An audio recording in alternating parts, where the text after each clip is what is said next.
ప్రభునామమున ஆண்டவராகிய இயேசு கிறிஸ்துவின் நாமத்தில் ఇక్కడ కూడి వచ్చిన మీ అందరికీ కూడా கூடி வந்திருக்கிற உங்கள் யாவருக்கும் கூட మీ అందరికీ కూడా నా హృదయపూర్వకంగా என்னுடைய இருதயத்திலிருந்து వందనాలు చెల్లిస్తున్నాను. சோதரங்களை நான் எடுக்கிறேன். సో నా పేరు ప్రసాద్ కే బోలపాటి. என்னுடைய பெயர் பிரசாத் புனரவி. సో నేను హుబ్లీ పట్టణం నుంచి వచ్చి ఉన్నాను. நான் హుబ్లీలిருந்து வந்திருக்கிறேன். సో నేను ఎవాంజలిస్ట్గా అనేకమైన ప్రాంతాలకు తిరుగుతూ దేవుని యొక్క సేవని చేయటం జరుగుతూ వస్తుంది. நான் ஒரு இவாஞ்சலிஸ்டாக எல்லா இடங்களிலும் ஆண்டுடைய வேலையை செய்து வருகிறேன். దేవుని కృపను బట్టి, దేవుడు దీవించిన విధానాన్ని బట్టి అనేకమైన సంఘాలకు వెళ్ళటం, ஆண்டுடைய கிருபையினால நிறைய சபைகளுக்கு போயிருக்கிறேன். நிறைய ஊழியங்களை நான் செய்து கொண்டிருக்கிறேன். అనేక సంఘాలలో అక్కడ ఉన్న పరిస్థితులను బట్టి, వాళ్ళ అవసరతలను బట్టి, వాళ్ళకి దేవుని కృపను బట్టి, ఇచ్చిన చిత్తమును బట్టి సహాయం చేయటం, அநேக சபைகளிலே நான் போயிருக்கிறேன். அவர்களுக்கு தேவையான காரியங்கள், தேவையான உதவிகள், அந்த சபைக்கு உண்டான காரியங்களை நான் செய்து வருகிறேன். సో బేసికల్గా నేను బిజినెస్ మ్యాన్ని, நான் ஒரு நல்ல தொழில் அதிபராக இருக்கிறேன்.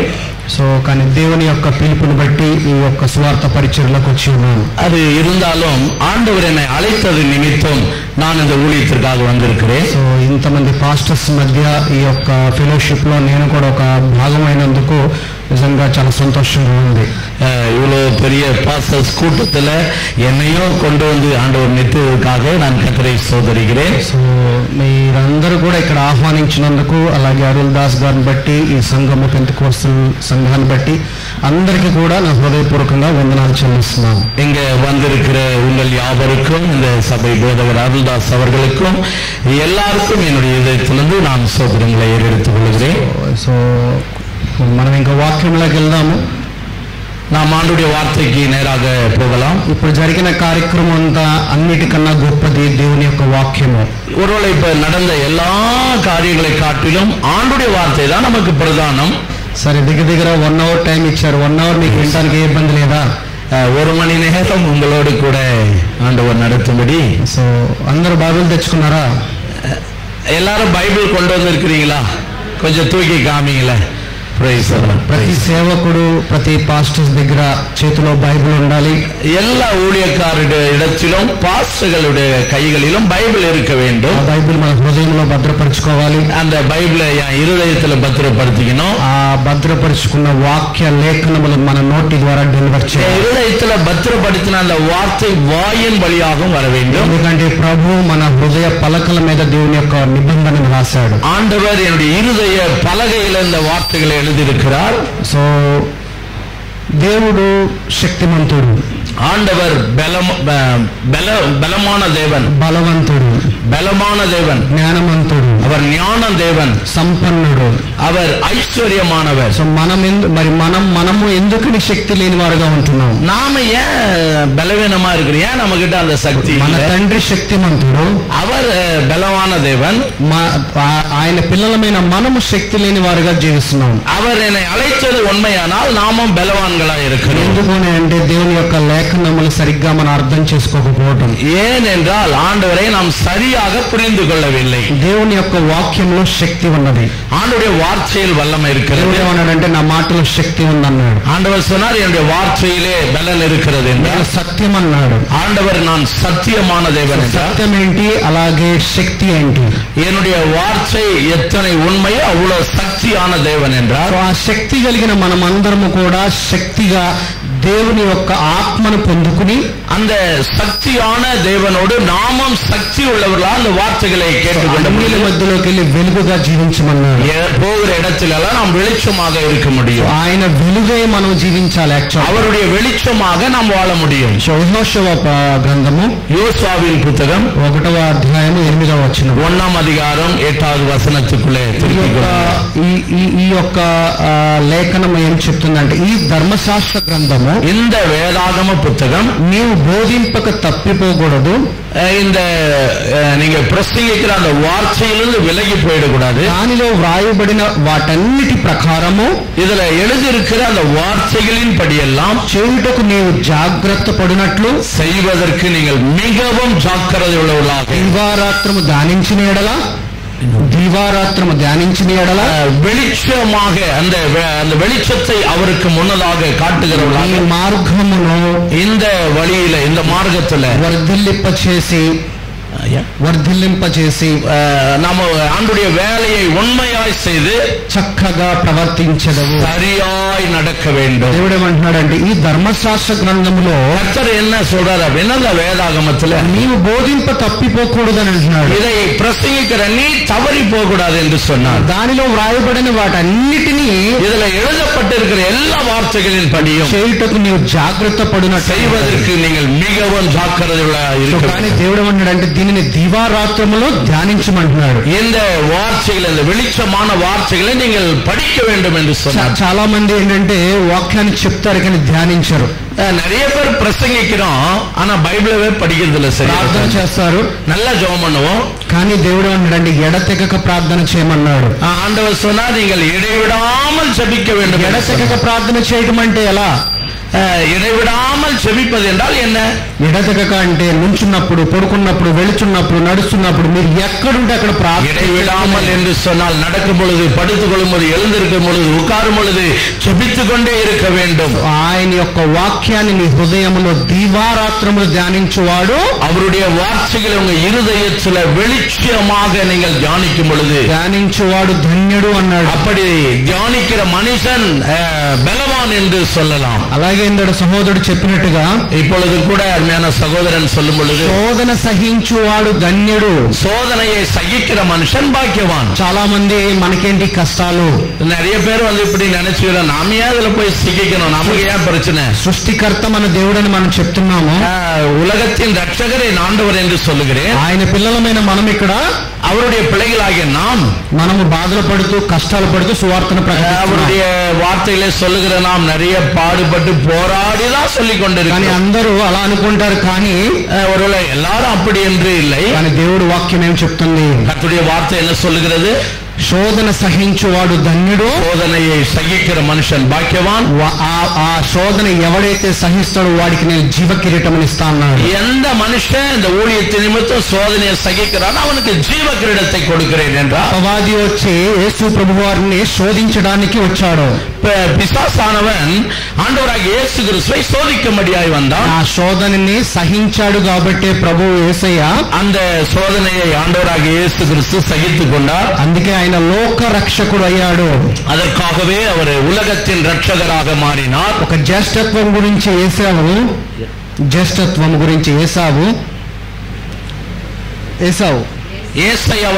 ஏசாவை குறித்து அந்த தேசர புத்திரத்தை ஏசாவை குறித்து வேதம் சொல்லுகிறது. తన జ్యేష్ఠత్వం గురించి తన యొక్క శోధనల ద్వారా ఆ జ్యేష్ఠత్వాన్ని అమ్మేసుకున్నాడు. அந்த தேசர புத்திரத்தை ஒரு சோதனை நிமித்தம் அவன் விற்று போட்டான். యాకోబు శోధన సహించాడు కాబట్టి యాకోబు அங்கே சோதனையை சகித்துக் கொண்டான். ఆయన యొక్క కుటుంబము తరతరాలు దీవించబడినది. அவருடைய குடும்பம் எத்தனை தலைமுறையாக வாழ்ந்து கொண்டே இருந்தது. శోధన సహించలేదు కాబట్టి ఏశావు తరములు ఏమై ఉన్నది? ஆனால் இவன் சோதனையை சகிக்கல, ஏசா கிட்ட ஒண்ணுமே அவன் கையில இல்ல. అది అలాగా ఈ రోజున మీరు చేస్తున్న సువార్తలో ఏ శోధన వచ్చినా గానీ, ஒருவேளை இந்த நாட்களில நீங்க செய்யற காரியங்களில் ஏன் சோதனை வருகிறது, అది ఆనందముగా ఎంచుకొనుడి అన్నాడు. இதை இந்த சோதனையை நீங்கள் సంతోషமா ஏற்றுக்கொள்ளுங்கள் என்றார். ఎప్పుడు కూడా శోధన వచ్చినప్పుడు నాకేంటి దేవుని కుమారుడుగా దేవుని యొక్క బిడ్డగా ఈ కష్టం ఏంటి అనుకోకూడదు. இப்பொழுது கூட உங்களுக்கு கஷ்டம் வரும்போதெல்லாம் எனக்கு என்ன, நான் தேவன் பிள்ளை அப்படி என்று சொல்லிக் கொள்ள கூடாது. కష్టం వచ్చినప్పుడే మనం బలముగా ఉండాలి. எப்பொழுதெல்லாம் பிரச்சனை வருதோ அப்பொழுதெல்லாம் நாம் பலனா இருக்க வேண்டும். సో ఎఫెసీ పత్రిక ఎబేసీయుల పుస్తకం 4వ అధ్యాయము 4వ அதிகாரம் 11వ వచనం, 11வது வசனம். మనమందరము విశ్వాస విషయములోను, நாம் எல்லாரும் விசுவாசிக்கிற விஷயங்களில், దేవుని కూర్చిన జ్ఞాన విషయములోను, ஆண்டவர் கொடுத்ததான அந்த ஞான விஷயங்களில் ఏకత్వము పొంది யதார்த்தமா இருந்து సంపూర్ణ పురుషులకు వరకు எல்லாவற்றிலும் ஒரு ஆசீர்வாதமான மனிதனாக, புருషனாக. దేవుళ్ళో ఏముందంట? జ్ఞానం ఉన్నదంట. தேவனுடைய ஞானம் இருக்க வேண்டும். సో జ్ఞానం ఉంటే నీకున్న సమస్యకి పరిష్కారాన్ని దేవుని యొక్క జ్ఞానము నీకు సరిచేస్తున్నాడు. ஆண்டவருடைய ஞானம் உனக்குள் இருந்தால் உன்னுடைய காரியங்களில் எல்லாவற்றையும் சரியாக அவர் செய்ய வல்லவர். అనగా 12వ వచనము, அதுல நீங்க 12வது வசனத்தை అనగా வாசிக்கலாம். క్రీస్తునకు కలిగిన సంపూర్ణతకు கிறிஸ்துவர்களுக்கு வரக்கூடிய அந்த ஆசீர்வாதம் సమానమైన సంపూర్ణత కలవారము சகல ஆசீர்வாதமான காரியம் ఆయన ఇలాగా నియమించను. அவர் இப்படிதான் அதை நியமித்து வைத்திருக்கிறார். 13వ వచనంలో 13வது வசனத்தில் పరిశుద్ధులు సంపూర్ణులగునట్లు பரிசுத்தர் அவர் எல்லாவற்றிலும் சம்பூர்ணராய் இருக்கிறார். క్రీస్తు శరీర క్షేమాభివృద్ధి చెందుటకును கிறிஸ்துவினுடைய சரீரத்தினுடைய சேமமும் அப்படி పరిచర్య ధర్మము జరిగించుటకును அந்த அந்த அந்த உறவு முறை அந்த வேதத்தின் உறவு முறை அப்படி ఆయన కొందరిని అపోస్తులుగాను அவரை கொஞ்சம் பேராக அப்போஸ்தலராக కొందరిని ప్రవక్తలుగాను கொஞ்சம் பேரை தீர்க்கதரிசியாக కొందరిని సువార్తికులుగాను இன்னும் கொஞ்சம் சுவிசேஷகராக కొందరిని కాపరులుగాను இன்னும் கொஞ்சம் பேரை மேய்ப்பராக కొందరిని ఉపదేశకులుగాను నియమించను. அவர் உபதேசிக்கிறவர்களாகவும் கொஞ்சம் பேரை வைத்தார். ఈ రోజున ప్రతి సంఘంలో இந்த நாட்களில் அநேக சபைகளில் ఇది 5-fold మినిస్ట్రీ అంటారు. இந்த 5 வகை ஊழியம், ఈ 5 కలిస్తేనే నిజమైన సంఘం. இந்த 5 ஊழியம் எந்த சபையில இருக்குதோ அந்த சபை தான் உண்மையான சபை. సంఘములో ஒரு சபையில ఒకడు సువార్త చెప్పాలి, ஒருத்தர் சுவிசேஷம் சொல்லணும், ఒకడు ఉపదేశకుడు అవ్వాలి, இன்னொருத்தர் ஆண்டவருடைய வார்த்தைகளை பிரசங்கிக்கணும், ఒకడు ఒక ప్రొఫెసీ చెప్పాలి, தீர்க்க தரிசனம் சொல்லணும், డెలివరీ చేయగాలి అంటే స్వస్థతలు చేయాలి, சுகமாக்குகிற வல்லமை, சுகப்படுத்துகிற தேவனுடைய ఇవన్నీ కలిస్తే ఒక సంఘం అవుతుంది. எல்லாம் சேர்ந்து இருந்தால்தான் ஒரு சபை. అంతేగాని ఒక పాస్టర్ నిలబడి వాక్యం చెప్తే అది సంఘము కాదు. ஒரு பாஸ்டரா போயிட்டு నిన్ను நீங்க பிரசங்கித்துட்டு வந்துட்டா மட்டும் சபை கிடையாது. ఆ సంఘములో ఉన్న అందరిని బట్టి కాపరి అయిన వాడు దానిని గమనించి ఆ సంఘాన్ని అభివృద్ధి அந்த சபைக்கு போதகனா இருக்கிற நீங்கள் எல்லாவற்றையும் நீங்கள் அறிந்து நிதானித்து அதை காப்பாற்றக்கூடிய ஒரு போதகனா இருக்க வேண்டும். అయితే ఈ సంఘాన్ని నడపడానికి పాస్టర్లకి ముందుగా ఏం కావాలి? ஆனால் இந்த சபையை நடத்துகிற ஒரு போதகனுக்கு என்ன தேவை? ఏం కావాలంటే అభిషేకము కావాలి. என்ன தேவைன்னா முதல்ல அபிஷேகம் இருக்க வேண்டும். ఎవరిచ్చేది అభిషేకము? யார் கொடுப்பது அபிஷேகம்? ఈ అభిషేకం ఇచ్చేది పరిశుద్ధాత్ముడు. இந்த అభిషేకத்தை கொடுக்கிறவர் பரிசுத்த ஆவியானவராய். యేసు ప్రభువు కూడా అభిషేకించిన తర్వాతే ఆయన మినిస్ట్రీలో అద్భుతాలు చేయగలిగాడు. ஆண்டவராகிய இயேசு கிறிஸ்து கூட அபிஷேகம் பெற்ற பிற்பாடு இந்த ஊழியத்தை தொடர்ந்து செய்ய ஆரம்பித்தார். అభిషేకించక ముందు ఎటువంటి అద్భుతాలు యేసు ప్రభువు కూడా చేయలేదు. அபிஷேகத்துக்கு முன்னதாக ஆண்டவராகிய இயேசு கிறிஸ்து கூட அற்புதம் செய்ததாக இல்லை. కానీ అభిషేకించిన తర్వాత ஆனால் அபிஷேகம் பண்ணப்பட்ட பிற்பாடு ఇంటిలో కలిసిపోయిన లాజర్ను కూడా తిరిగి లేపాడు. மரித்து போனதான லாசர்வை கூட மறுபடியும் உயிரோடு எழுப்பினார். ఆయన బిడ్డలముగా మనం ఎందుకు చేయలేకపోతున్నాము? அவருடைய பிள்ளைகளாய் ஊழியக்காரராய் இருக்க உங்களால ஏன் செய்ய முடியல? ఎందుకనంటే మనం ఇంకా అభిషేకించబడాలి. ஏன் என்று சொன்னால் இன்னும் அவருக்குள்ள இந்த அபிஷேகத்தை நாம் பெறவில்லை. పరిశుద్ధాత్ముడు నీలో వరముగా నీలో నివసిస్తే, பரிசுத்த ஆவியானவர் உங்களுக்குள்ளே வரமாக வந்துவிட்டால், పరిశుద్ధాత్ముడికి నీవేవే ఉన్నావు? பரிசுத்த ஆவியானவருக்கு நீங்கள் யாரா இருக்கிறீர்கள்? మనం ఆలయమే ఉన్నామా లేదా? அவருடைய ஆலயமா இருக்கிறோமா? నీ ఆలయంలో పరిశుద్ధాత్ముడు ఉన్నాడా లేడా? உன்னுடைய பரிசுத்த ஆலயத்துக்குள்ள தேவன் இருக்கிறாரா இல்லையா? పరిశుద్ధాత్ముడు నీ హృదయంలో ఆలయముగా ఉండాలి అని అంటే ముందు నీ హృదయంలో ఏ ఉండాలి? முதலாவது பரிசுத்த ஆவியானவர் உங்க இருதயத்தின் ஆலயத்துல இருக்கிறார் என்று சொன்னால் நீங்கள் யாரா இருக்கிறீர்கள்? నీలో దేవుని యొక్క వాక్యం ఉండాలి. உனக்குள்ள ஆண்டுடைய வார்த்தை இருக்க ఆ வேண்டும். వాక్యం ఏవై ఉన్నది? அந்த వార్త எப்படிப்பட்டதா இருக்கிறது? వాక్యము వెలుగై ఉన్నది. அந்த వార్த்தை வெளிச்சமா ఆ இருக்கிறது. వాక్యము సమృద్ధై ఉన్నది. அந்த வார்த்தை சகலத்தையும் செய்யக்கூடிய, ఆ వాక్యము జ్ఞానమై ఉన్నది. அந்த వార్த்தை ஞானம் உள்ளது. ఆ వాక్యము ఆరోగ్యమై அந்த ఉన్నది. வார்த்தை உங்களுக்கு ஆரோக்கியத்தை கொண்டு ఈ வரும். వాక్యము కనుక నీలో ఉంటే, இந்த வார்த்தைகள் உங்களிலே இருந்தால், ఆ రోజు మాట్లాడేది నువ్వు కాదు, నీలో ఉన్న அந்த పరిశుద్ధాత్ముడు. நாட்களிலே பேசுகிறது நீங்கள் அல்ல, உங்களுக்குள்ள இருக்கிற பரிசுத்தாவியானவர். கரங்களை தட்டி ஆண்டவருக்கு நன்றி சொல்லலாம். ఆత్మ కనుక నీలో వస్తే, அந்த ஆவியானவர் உங்களுக்கு உள்ளுக்குள்ள வந்து விட்டான். లూకాసు వార్త 4:18 சுவிசேஷம் 4ஆம் அதிகாரம் 18 18வது வசனத்தை வாசிக்கலாம். ప్రభు ఆత్మ నా మీద ఉన్నది, ஆண்டவராகிய அபிஷேகம், கர்த்தராகிய அபிஷேகம் என் மேல் இருக்கிறது. సువార్త ప్రకటించుటకై, ஆண்டவருடைய வார்த்தைகளை சொல்வதற்காக ఆయన నన్ను అభిషేకించెను. அவர் என்னை அபிஷேகம் பண்ணி வைத்திருக்கிறார். చెరలో ఉన్న వారికి, சிறைப்பட்டு இருக்கிறவர்களுக்கு விடுதலை கொடுப்பது, వారికి చూపును, கண்ணு தெரியாதவர்களை பார்வை அடையவும், ప్రకటించుటకు నలిగిన వారిని విడిపించును.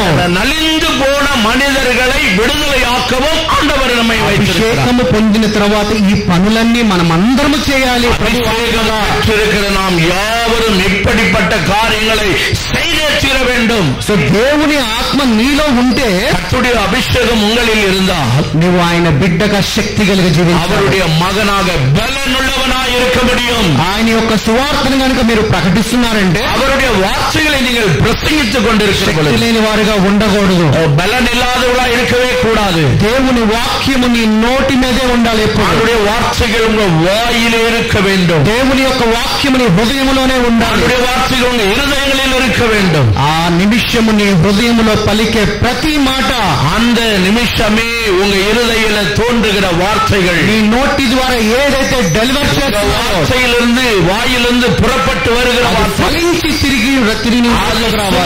అద్భుతతోడు కూడా తిరిగి వரும். రోమిలో రాసిన పత్రిక, రోమర్ எழுதின పుస్తకం 10వ అధ్యాయము 11వ అధికారం 10వ అధికారం 8వ వచనం 8வது వచనం. అదేమని చెప్పుచున్నది? அது என்ன சொல்லுகிறது? వాక్యము నీ యొద్ద ఉన్నది, வார்த்தைகள் உன்னிடத்தில் இருக்கிறது, నీ నోట, உன்னுடைய வாய், నీ హృదయములోను, இருதயம், నీ హృదయములోనే ఉన్నది, உன்னுடைய இருதயத்திலே இருக்கிறது. అది మేము ప్రకటించు విశ్వాస వాక్యము. நீங்கள் நடப்பிக்கக்கூடிய விசுவாசமான வார்த்தைகள். అంటే వాక్యములో ఉందంట, విశ్వాసము కూడా வார்த்தைகள் என்ன இருக்கிறது என்றால் விசுவாசம் இருக்கிறதா. అదేమనగా యేసు ప్రభు అని, அது என்னவென்று சொன்னால் ஆண்டவராகிய இயேசு கிறிஸ்து నోటితో ఒప్పుకొని, உன்னுடைய வார்த்தையிலே வாயிலே அவர் దేవుడు మృతులలో నుండి அவனுடைய உள்ள வயிற்றில இருந்து ఆయనను లేపినని నీ హృదయంలో அது எழும்பி வந்து உன்னுடைய இருதயத்திலே విశ్వసించిన ఎడల మనమందరము రక్షింపబడతాము. విశ్వాసం వரும் பொழுது எல்லாரும் ரட்சிக்கப்படுகிறார்கள். ఈ వాక్యము మన విశ్వాసులకు చెప్తున్నాం. இந்த வார்த்தைகளை நாம் விசுவாசிகளுக்கு சொல்லுகிறோம். సో ఈ వాక్యం ఎక్కడ ఉండాలంటున్నాడు? இந்த వార్తలు எங்கே இருக்கிறது என்று சொன்னால் నీ హృదయంలో ఉండాలంటున్నాడు. இருதயத்தில் இருக்கிறது என்றால் నీ యొక్క నోటి మీద ఉండాలంటున్నాడు. வாயில் இருக்கிறது என்றால் నీ నాలుక వశంలో ఏమున్నది? உன்னுடைய வாயில் என்ன இருக்கிறது? జీవం ఉన్నది, జీవం இருக்கிறது, మరణము ఉన్నది. మరణமும் இருக்கிறது. జీవం కలిగిన మాటలు మాట్లాడితే, நீ உயிருள்ள வார்த்தைகளை சொன்னால் నిత్య జీవంలో ఉంటావు.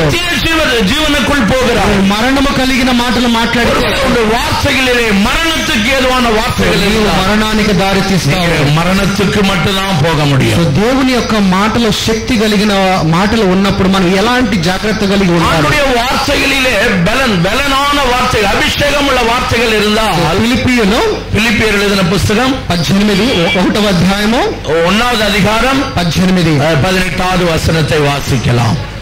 ఆయననేమి அவர் என்னை మిష చేతనే గాని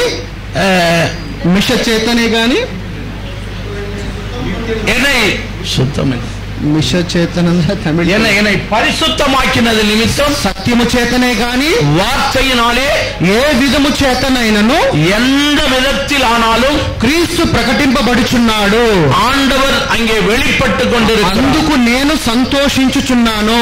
அதனாலே நான் மகிழ்ச்சியா இருக்கிறேன். ఇక ముందును సంతోషించును. ஒருவேளை இதுக்கு மேலே நான் சந்தோஷமா இருப்பேன். పౌలు భక్తుడు ఏం మాట్లాడుతున్నాడంటే, அந்த పౌలాகிய భక్తன் என்ன சொல்லுகிறார்? చాలా మంది ఇది కరెక్ట్ బోధా, ఇది తప్పుడు బోధా, ఇది సరి கிடையாது, ఇది சரியானதா అని ఈ విధంగా మన క్రైస్తత్వంలోనే కొట్టుకుంటా ఉంటారు. ఇది இப்படிதான் ஆண்டுடைய ஆவியிலே அடித்துக் கொள்கிறவர்களாய். పౌలు గారు ఏం చెప్తున్నారంటే, இதுல பவுல் என்ன சொல்லுகிறார்? నువ్వు ఏదైనా ప్రకటించు, நீ ஏதாவது சொல்லு, నా క్రీస్తును ప్రకటించు அது అన్నాడు. இயேசுவை மாத்திரம் சொல்லு, అందుకు నేను సంతోషిస్తున్నాను అన్నాడు. அதுக்கு நான் சந்தோஷமா இருக்கிறேன். అలాగే 19వ వచనంలో அதுல நீங்க 19வது வசனம், మరియు నేను ఏ విషయములోనూ அதுல நான் எந்த விஷயத்தையும் సిగ్గుపడక வெக்கப்படாம ఎప్పటి వలనే எப்பொழுதுமே ఇప్పుడును இப்பொழுதும் கூட పూర్ణ ధైర్యముతో பூரண தைரியத்தோடு கூட బోధించుట వలన நான் இதை பிரசங்கிக்கும்படியாக బ్రతుకు మూలముగానైనను இந்த என்னுடைய வேலையின் நிமித்தமாகவும் చావు మూలముగానైనను என்னுடைய மரணத்தின் நிமித்தமாகவும் క్రీస్తు నా శరీరమందు ఘనపరచబడునని ஆண்டவராகிய இயேசு கிறிஸ்து என்னுடைய சரீர நிமித்தம் கனப்படக்கூடியவராக అది இருக்கிறார். ఎలా నేను సువార్తని ప్రకటించు, அது எந்த சூழ்நிலையாவது ஆண்டவருடைய வார்த்தையை ఆయన சொல்லு. ఆత్మ ద్వారా ఆత్మని కాపాడు, உன்னுடைய இருதயத்தில் கர்த்தருடைய ஆவியை காத்துக்கொள். ఆయన ఆత్మని ఆయన రాజ్యంలోకి తీసుకునురా. இந்த ஆவி உங்களை கர்த்தருடைய ராஜ்யத்துக்குள்ள கொண்டு போகும். సో ఏమైనా బయట మాట్లాడుకొని కానీ నీకు తెలిసిన సువార్తని నీవు ధైర్యముగా దేవుని ఆత్మగా நீங்க வெளியே என்ன வேணா பேசுங்க, ஆனா கர்த்தருடைய வசனத்தை சொல்லும் பொழுது தைரியமா பிரசங்கிங்க. సో హెబ్రీ రాసిన పత్రిక எபிரேயரின் புஸ்தகம் 6వ అధ్యాయము 6వ அதிகாரம் 1వ వచనం. 1வது வசனம்.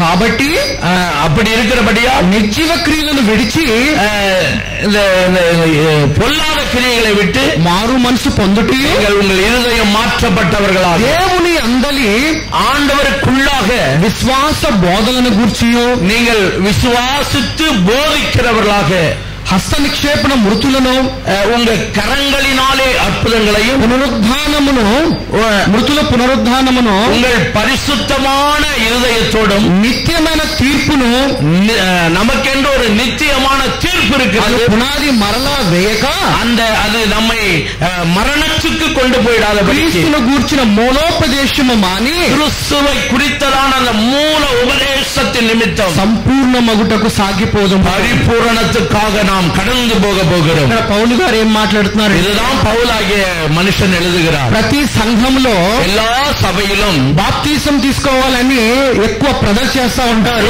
பேர் வந்து ஞானஸ்நானம் எடுத்துக்கிறோன்னு வராங்க.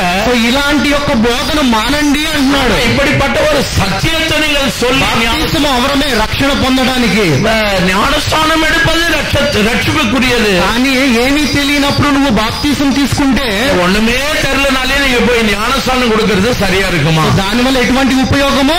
அதனால இப்படிப்பட்ட உபதேசங்களை అందుకనే ఇక్కడ పౌలు గారు ఏమంటున్నారంటే అప్పుడు బాప్తిసం తీసుకోండి, మీరు అలా ఉండండి, సంఘములో ఇలా ఉండండి, ఇదంతా మానేసి அப்பொழுது கூட அப்போஸ்தலனாகிய பவுல் வந்து நீங்க ஞானஸ்நானம் எடுத்துங்க, இப்படி இருங்க அப்படி இருங்க என்று சொல்றதை விட்டு దేవునిలో క్రీస్తులో మనం అందరము సాగిపోదామన్నారు. நாம் எல்லாரும் கிறிஸ்துவுக்குள்ள ஒன்றாக கடந்து போகலாம். ఈ 66 పుస్తకాలు, இந்த 66 புஸ்தகங்களும் ఈ 66 పుస్తకాలు ఇజ్రాయెల్ జనాంగానికి చెప్పిన యొక్క వాక్యము నీకేం ఉపయోగపడింది? இந்த 66 புஸ்தகங்களும் இஸ்ரவேல் ஜனங்களுக்கு சொன்ன வார்த்தைகள். ఈ వాక్యం ఈ యొక్క బైబిల్లో ఉన్న అక్షరాలు జస్ట్ ప్రింటెడ్. இந்த வார்த்தைகள், இந்த வேதத்தில் உள்ள வார்த்தைகள் எல்லாமே ஒரு ஒரு ஒரு பிரிண்டட் மட்டும், வேற ஒண்ணும் கிடையாது. జస్ట్ బైబిల్ మీకు బయట 1000 రూపాయలకి 2000 రూపాయలు దొరుకుతుంది. இது ஒரு 1000 ரூபாய் 2000 ரூபாய்க்கு உங்களுக்கு கிடைச்சிடும். కానీ ఇదే వాక్యాన్ని నీ హృదయంలో భద్రపరుచుకుంటే, ஆனா இந்த வார்த்தைகளை மாத்திரம் உங்கள் இருதயத்தில் வைத்துக்கொள்ளுங்கள். భద్రపరిచిన వాక్యం ఈ నోటి ద్వారా పలికినప్పుడు దానికి జీవం ఉంటుంది. பத்திரப்படுத்தின வார்த்தைகள் உங்க வாய்க்கு வரும் பொழுது ఇందులో జీవము లేదు, இதுல ஜீவன் இல்ல, உயிர் இல்ல. ఈ యొక్క బైబిల్లో ఉన్న మాటలు జీవం రావాలంటే ఇక్కడి నుంచి రావాలి. இந்த வேதத்தில் உள்ள வார்த்தையில உங்களுக்கு ஜீவன் வர வேண்டும் என்றால் அது இருதயத்தில் இருக்க வேண்டும். అలాంటి జీవం కలిగిన శక్తి కలిగిన మాటలు, இப்படிப்பட்டதான உயிர் உள்ள ஜீவன் உள்ள வார்த்தைகளை ఈ 66 పుస్తకాలు, இந்த 66 புஸ்தகங்கள் చెప్పేది ఒకటే సారాంశము. சொல்லக்கூடியது ஒன்னே ஒண்ணுதான் விசேஷம். ఏంటనంటే ప్రేమ. என்ன என்று சொன்னால் அன்பு.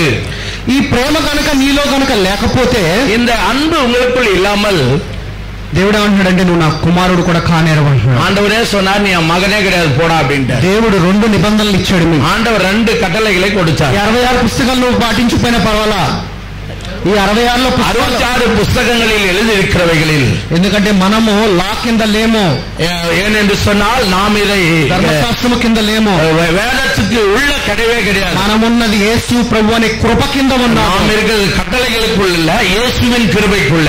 ఆ కృప, ఆయన ఆత్మ ఎక్కడ ఉంటే అక్కడ స్వతంత్రం అన్నాడు. அந்த கிருபை எங்க இருக்கிறதோ அங்கதான் விடுதலை அப்படின்னு சொல்றார். అలాంటి విడుదల కలిగినప్పుడు ఆయన చెప్తున్న 2 ఆజ్ఞలు ఏంటి? அவர் இப்படிப்பட்டதான விடுதலையை சொல்லக்கூடிய 2 காரியங்கள் என்ன? పూర్ణ మనసై, ఆత్మ పూర్ణులై, உங்க இருதயம் பூரணப்படக்கூடிய, పూర్ణ హృదయము, நல்ல மனசு, పూర్ణ హృదయము, சுத்தமுள்ள இருதயம், పూర్ణ మనసు, சுத்தமுள்ள மனசு, జ్ఞానముతో నన్ను ఆరాధించు అన్నాడు. ஞானத்தோடு கூட ஆராதிக்கிற ஆராதனை, ఆత్మతో సత్యముతో నన్ను ఆరాధించు అన్నాడు. புதிய సత్యத்தோடு கூட தான் நீங்கள் ఆరాధిக்க வேண்டும். ఆరాధన అంటే ఏంటి? పాటలు పాడటం కాదు. ఆరాధన என்று சொல்வது எல்லாரும் பாடினுகிறோம், அது இல்ல ఆరాధన. నీలో దేవుని ప్రేమ అంటే దేవుని యొక్క వాక్యం ఉంటే ఆయన క్రియలు నీలో కనపడితే నిజమైన ఆరాధన. వార్తகள் உங்களுக்குள்ள அந்த கிருபை எழும்பி புறப்பட்டு வருவதுதான் ஆராதனை. 2వ ఆజ్ఞ ఏంటి ఇచ్చాడు? 2 కట్టளைகளை கொடுத்தார். 2వ ఆజ్ఞ నిన్ను వలె నీ పొరుగువారిని ప్రేమించు అన్నాడు. உன்னை போல உன் பிறனையும் உன்னோடு கூட இருவனையும் నీ పొరుగువారిని ప్రేమించిన రోజు నువ్వు నా కుమారుడిగా కానేరవన్నాడు. அடுத்தவனை நீ நேசிக்கிறனா என் மகனே கிடையாதுன்னாரு. సో మరి మనలో ఈ సంఘం నుంచి ఆ సంఘానికే మన మనుషుల్ని పంపించరు. இன்னைக்கு எப்படி பண்ணினுகிறனா, இந்த సభையிலிருந்து அந்த సభைకి తావరుது, அந்த సభையிலிருந்து இந்த సభைకి తావరుது. కానీ దేవుడు చెప్తున్నాడు ప్రేమ కలిగి జీవించండి అంటున్నాడు. ஆண்டவர் சொன்னார் அப்படி கிடையாது, அந்த அன்பு அது அன்பு அல்ல என்று. ఇప్పుడు దేవుని ఆజ్ఞను, దేవుని మాటను పాటించకుండా ప్రభువా నాకు సహాయం చేయంటే దేవుడు చేస్తాడా? ஆண்டுடைய வார்த்தைகளின்படி நான் நடக்காமலேயே ஆண்டவர் எனக்கு நீர் அற்புதம் செய்ய என்று சொன்னார், செய்வாரா? దేవుడేమి 10 కమాండ్స్ ఫాలో అవ్వమంటలా. அவர் ஒன்னும் இந்த 10 கட்டளைகளை பின்பற்றி வா என்று சொல்லல. దేవుడు ఏమంటాడంటే 2 ఆజ్ఞలు தான் சொன்னார். ఆ 2 ఆజ్ఞలు చేస్తే నువ్వు నా కుమారుడు. 2 కార్యங்களை మాత్రం சொன்னா அவருடைய குமாரலாக நீங்கள் இருக்கலாம். ఎందుకనంటే ஏனென்று சொன்னா దేవుడు ఆత్మై ఉన్నాడు, அவர் ஆவியா இருக்கிறார். ఆయన ఆత్మగా నువ్వు జీవించు. அவருடைய அந்த அபிஷேகத்தின்படி நீங்க வாழ வேண்டும். ఆయన సాక్షిగా జీవించు. அவருக்கு సాక్షిగளாய் వాழுங்க. సో ఆయన ఆత్మగా సాక్షిగా జీవించినప్పుడు ఆయన స్థానములోకి వెళ్ళి ఆయన నామములో తండ్రి నువ్వు ఏది అడుగుతావో, చాలా మంది ఏమంటారు యేసు ప్రభు, యేసు నామం అని ఈజీగా అడిగేస్తారు. அவருடைய நாமத்துல நீங்கள் அவருடைய பிள்ளைகளாய் இருந்து அவருடைய நாமத்துல நீங்கள் போய் கேட்டா அற்புதம் செய்வார். சிலர் அப்படி அல்ல, எதுவுமே அந்த பரிசுத்தம் இல்லாமலே அவருடைய நாமத்துல அற்புதங்களை கேட்கிறார்கள். సో మరి ఆయన స్థానంలోకి వెళ్ళాలంటే నువ్వు శరీరానుసారంగా ఉంటే ఆయన స్థానంలోకి నువ్వు వెళ్ళలేవు. நீங்க ஆண்டுடைய சமூகத்துக்கு போக வேண்டும் என்று சொன்னால் உங்க சரீரத்தில் கூட ஒரு பரிசுத்தத்தை காணப்பட வேண்டும். దేవుడు ఆత్మై ఉన్నాడు, ஆண்டவர் ஆவியா இருக்கிறார். నువ్వు కూడా ఆయన ఆత్మై ఉండి நீங்களும் ஆவியோடு இருக்க வேண்டும். ఎందుకంటే శరీరము తండ్రి ముందు సరిపోదు, దాని యొక్క యోగ్యత సరిపోదు. ஏனென்று சொன்னால் நம்ம ஆண்டவருக்கு முன்னால நம்முடைய சரீரம் யோகிச்சானதாகவே இல்லை. ఎందుకంటే మన శరీరము పాపముతో పుట్టి ఉన్నది. ஏனென்று சொன்னால் என் சரீரம் ஒரு பாவத்தினால் வந்தது. అందుకనే నీవు ఎప్పుడైతే నీ సొంత రక్షకుడిగా యేసు ప్రభువును అంగీకరిస్తావో, அதற்காக நீங்கள் எப்பொழுது ஆண்டவராக இயேசு கிறிஸ்துவை உங்கள் சொந்த ரட்சகராக ஏற்றுக்கொள்கிறீர்கள், నీ శరీరము మృతి చెందింది అంటున్నాడు. உன்னுடைய சரீரம் முற்றிலுமாக ஆண்டவர் నీలోకి జీవముగా పరిశుద్ధాత్ముడు ప్రవేశిస్తాడు. உனக்குள்ள ஜீவனுள்ள பரிசுத்த ஆவியானவர் வந்து விடுவார். ఆయన ఆత్మగా నువ్వు జీవించినప్పుడు, அவருடைய அபிஷேக அவருடைய ஆவிக்குள்ளே நீ வாழும் பொழுது, అప్పుడు నువ్వు తండ్రి ముందు ఆయన స్థానంలోకి వెళ్లి యేసు నామములో అని నువ్వు ఏదైతే నీ నోటి ద్వారా నువ్వు అడుగుతావో అది దేవుని యొక్క కృపను బట్టి నీకు దొరుకుతుంది. அப்பொழுது நீங்கள் அவர் சமூகத்துக்கு வந்து உங்க வாயினாலே ஆண்டவரே இதை செய்யும் என்று சொல்லும் பொழுதெல்லாம் அவர் உங்களுக்கு அற்புதங்களை செய்கிறவராய் இருக்கிறார். సో ఈ విధంగా దేవుని యొక్క వాక్యాన్ని అర్థం చేసుకోవాలి. இந்த விதம் தான் ஆண்டுடைய வார்த்தைகளை நாம் புரிந்து கொள்ள வேண்டும். దేవుని యొక్క వాక్యము మర్మము కలిగినది. ஆண்டுடைய వార్తகளிலே மறைவான காரியங்கள் இருக்கிறது. ఏదో అలా చదివేసుకుంటే వెళ్ళేది కాదు, படிச்சுட்டோம்னாவே போதும் அப்படின்னு இல்லை. ఎందుకంటే దేవుడు చెప్పిన ప్రతి వాక్యము ఆత్మతో సత్యముతో చెప్పాడు. ஆண்டவர் சொன்ன ஒவ்வொரு வார்த்தைகளிலும் ஆவியும் சத்தியமும் இருக்கிறது. అలాగే కొత్త నిబంధన అంతా కూడా మర్మముతోనే దేవుని వాక్యం చెప్పారు. ஆகையால தான் புதிய ஏற்பாட்டிலே நிறைய ஜீவனுள்ள வார்த்தைகள். ఎందుకంటే ఇప్పుడున్న పరిస్థితులు ఆ రోజుల్లో లేవు. இப்போ இருக்கிறது போல அந்த நாட்களில் இல்லை. మనం ఈ కష్టాలు అనుకుంటాం, నిజమైన సువార్త కష్టాలు పడింది వాళ్ళు. இப்பதான் நாம ரொம்ப இந்த பசங்க எனக்கு கஷ்டம்னு சொல்லிக்கிறோம். நாம சாலமோனும் இப்ப கஷ்டப்படல, அப்ப கஷ்டம் பட்டாங்க பாருங்க, அதுதான் கஷ்டம். ఎందుకనంటే అప్పుడు సువార్తను చెబితే కొట్టేవాళ్ళు, చంపేసేవాళ్ళు. அன்னைக்கு எல்லாம் போயிட்டு ஆண்டுடைய வார்த்தையில சத்தியத்தை சொன்னா அடிச்சு சாகடிக்கிறவங்க தான் இருந்தாங்க. ఇప్పుడు ఎవరు నిన్ను కొట్టరు, చంపరు. இன்னைக்கு யாரும் உன்னைய சாகடிக்கிறவனும் இல்ல, அடிக்கிறவனும் இல்ல. కానీ ఇబ్బంది పెడతారు.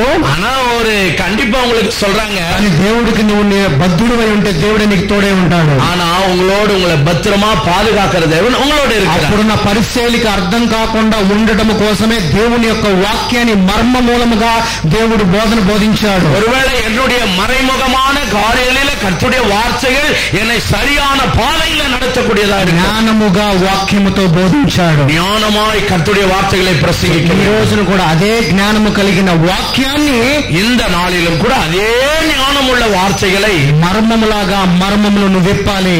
இந்த மறைமுகமான சத்தியங்களை நாம் மறைவான காரியங்களை விவரித்து சொல்ல வேண்டும்.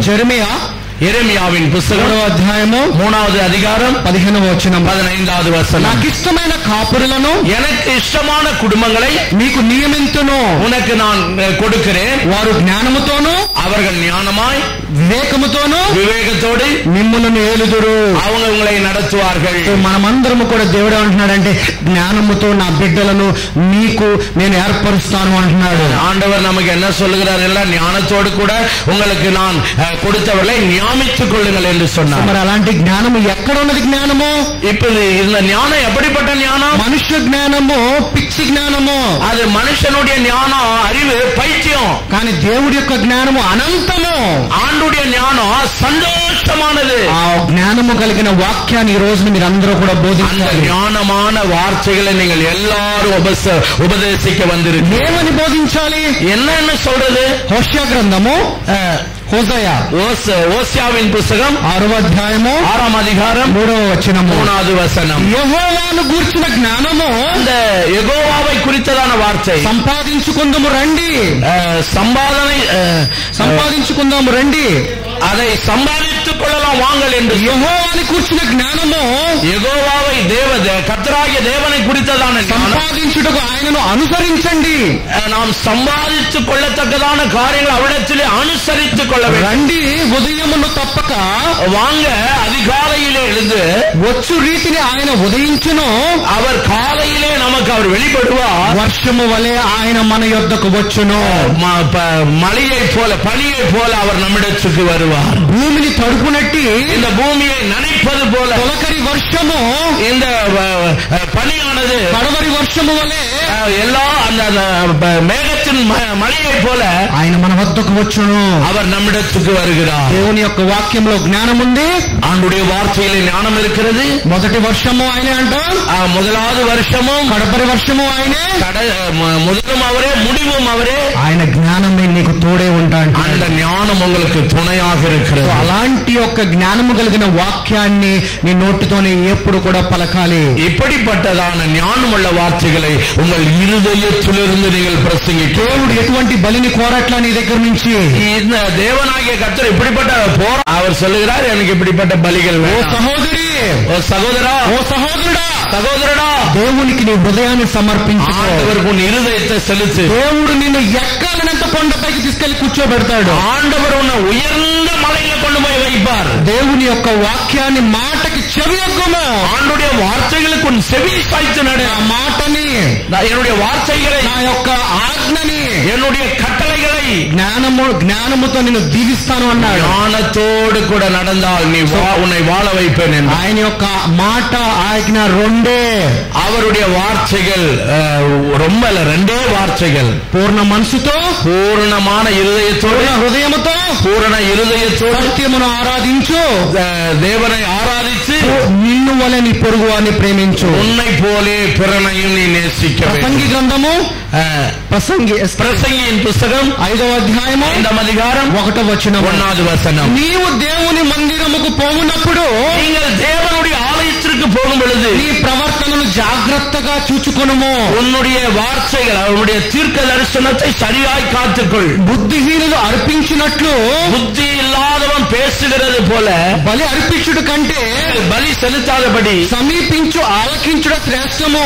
தேவனுக்கு சமீபமாய் వారు తెలియక దుర్మార్గ పనులు చేస్తున్నారు. அவர்கள் தெரியாமல் துன்மார்க்கமாய் வாழ்ந்து అలాంటి கொண்டிருக்கிறார்கள். పనులు నువ్వు చేయవద్దు. அப்படிப்பட்ட காரியங்களை நீங்கள் செய்யக்கூடாது. ఒక పాస్టర్ కి ఏముండకూడదో తెలుసా మీకు? ஒரு ஒரு போதகருக்கு என்ன இருக்கக்கூடாது தெரியுமா? ధనాపేక్ష ఉండకూడదు, தனகனம் இருக்கக்கூடாது, జీవపు డంబం ఉండకూడదు, చెడు దృష్టి, மற்றவர்களை கெடுக்கக்கூடிய புத்தி இருக்கக்கூடாது, లస్ట్ ఆఫ్ ఐస్ ఉండకూడదు, கெட்ட பார்வை உங்களுக்கு இருக்கக்கூடாது, లస్ట్ ఆఫ్ ఫ్లెష్ ఉండకూడదు, இருதயத்துல கெட்ட எண்ணங்கள் இருக்கக்கூடாது, ప్రైడ్ ఆఫ్ లైఫ్ ఉండకూడదు, கெட்டதான வாழ்க்கை உங்க வாழ்க்கையில నేనే నాకన్నా ఎవడు గొప్పవాడు లేడు అనుకోకూడదు. தவிர எவனுமே கிடையாது. ஆமா, நிறைய பேர் పాస్టర్ కి ఉండకూడనివి ఈ మూడు ஒரு ஊழியக்காருக்கு இருக்கக்கூடாதது இந்த மூணு சம்பவம். ఎందుకనంటే సంఘము నిన్ను వెంబడిస్తుంది.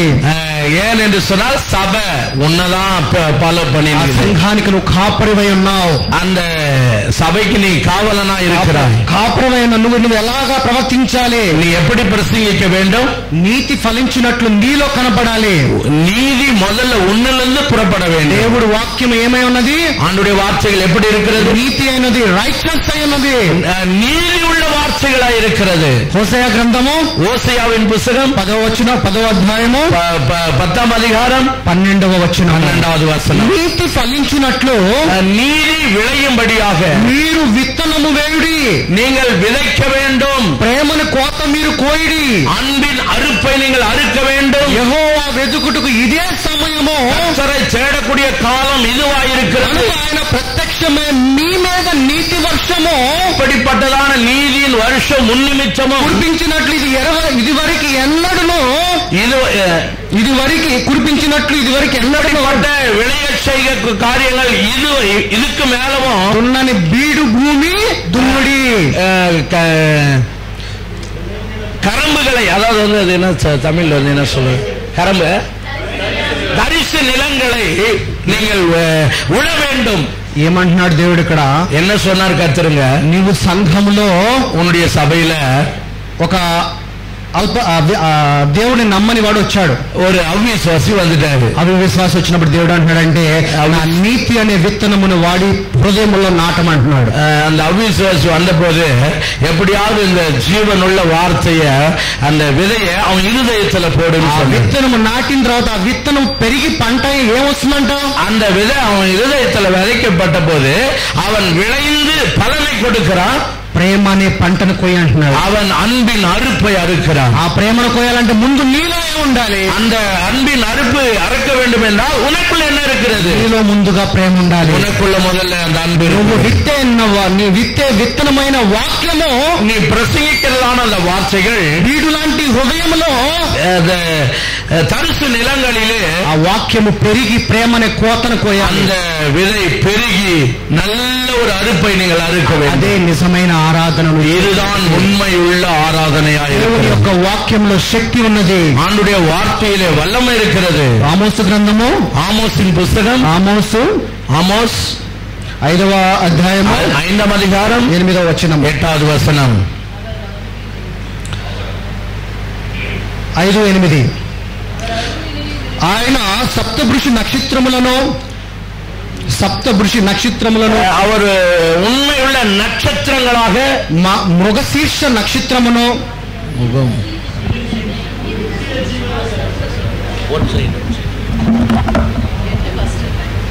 ఆమోసు 5వ అధ్యాయము 8వ వచనం. Tamil anyone can read.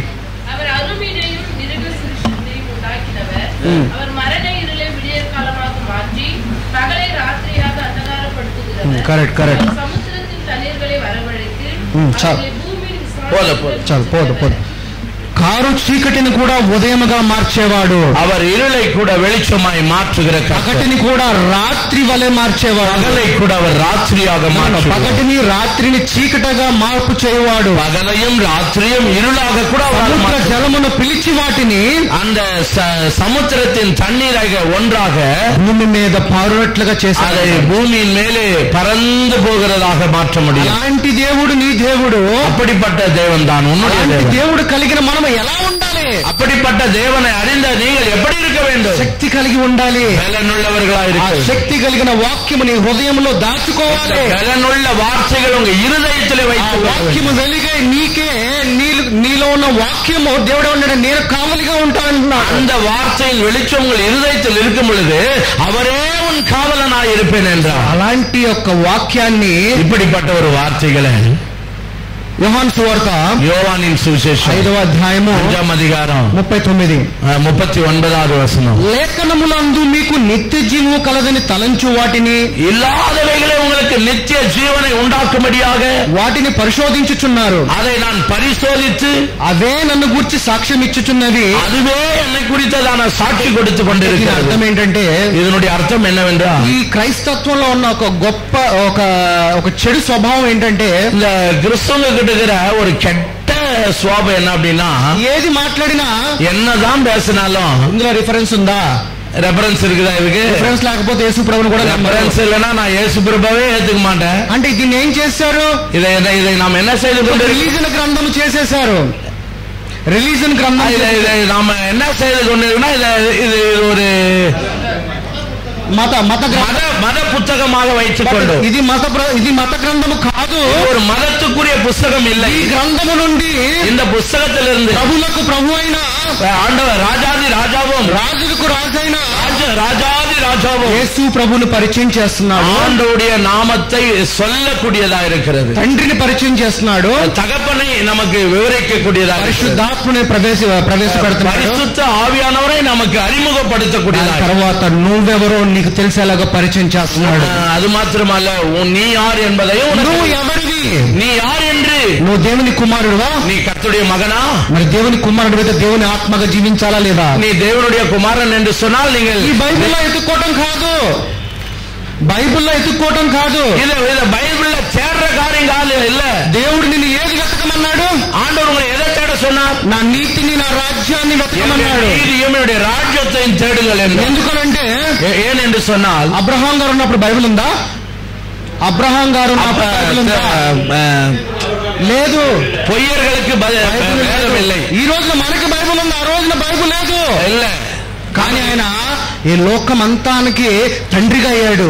இந்த பூமியில் உள்ள எல்லாருக்கும் அவர்தான் தேவன். ఈ రోజుకి ప్రభువైన యేసు ప్రభు వారు కూడా ఆయన యొక్క సంతానము నుంచే వచ్చి ఉన్నాడు. இந்த நாளைக்கும் ஆண்டவராக இயேசு கிறிஸ்து தான் இன்னைக்கும் தேவனுடைய ராஜாவாக உலாவிக் கொண்டிருக்கிறார். ఎందుకనంటే అబ్రహాము దేవునితో సహవాసం చేశాడు. ஏன் என்று சொன்னால், ஆபிரகாம் தேவனோடு கூட சம்பதித்து வாழ்ந்து கொண்டிருந்தார். నువ్వు గనక దేవునితో సహవాసం చేస్తే నో నీడ్ దిస్ బైబిల్. ஆண்டவரோடு கூட நீங்கள் சவகாசம் செய்து வாழ்ந்தால் இந்த வேதத்தில் உள்ள வார்த்தைகள், ఈ బైబిల్ జస్ట్ నీవు మాదిరిగా తెలుసుకోవడానికంటే, இந்த வேதத்தின் மாதிரியாக மாத்திரம் நான் உனக்கு నువ్వు ఎవరు అని తెలుసుకోవడానికి అంతే ఉపయోగపడుతుంది. தெரிந்து கொள்வதற்கு மாத்திரம் தான் வேதம். ఈ బైబిల్లో నుంచి తెలుసుకున్న సత్యము, నేనే మార్గము జీవం అన్నాడు ప్రభు. இந்த வேதத்திலிருந்து சொன்ன வார்த்தைகள் நானே வழியும் సత్యமும் జీవనமாய் இருக்கிறேன் என்றார். కానీ ఆయన నీ హృదయ పలకల మీద ఆయన యొక్క కొత్త నిబంధన రాశాడు. ஆகையால தான் இந்த வேதத்தில் உள்ள புதிய ஏற்பாட்டை உங்க இருதயத்தில் எழுதிக் கொள்ளுங்கள் என்றார். రాశాడు ఆ నిబంధన.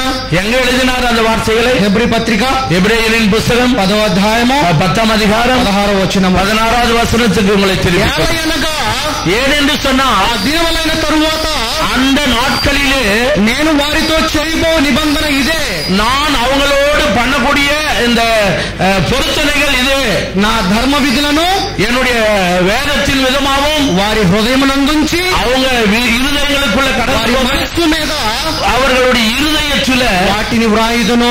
இந்த வார்த்தைகளை எழுத வேண்டும். నీ హృదయంలోనే బైబిల్ ఉన్నది. உங்க இருதயத்திலே பைபிள் இருக்குது. దేవునితో సహవాసం చేయటం మీరు ప్రారంభించండి. ஆண்டவரோடு நீங்கள் அந்த உறவு கொள்ளும் பொழுது దేవునితో మాట్లాడటం మీరు ప్రారంభించండి. ஆண்டவரோடு பேச ஆரம்பிச்சிருங்க. దేవునితో మీరు మాట్లాడితే దేవుడు మీతో మాట్లాడతాడు. ஆண்டவரோடு நீங்க பேச ஆரம்பிச்சா தேவன் உங்களோடு பேச ஆரம்பிச்சிருவாரு. ఇది ఒక పాట.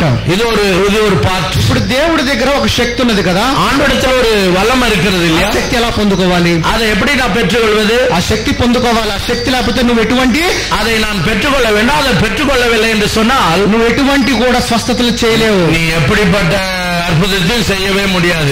నాటో ఈ యొక్క జీవ గ్రంథమునే నువ్వు బోధించటం కాదు. ஒருவேளை இந்த வேதத்தை நீ ஜீவனுள்ள வார்த்தைகளை பிரசங்கிக்கலாம். నువ్వు కూడా స్వస్థతలు చేయాలి.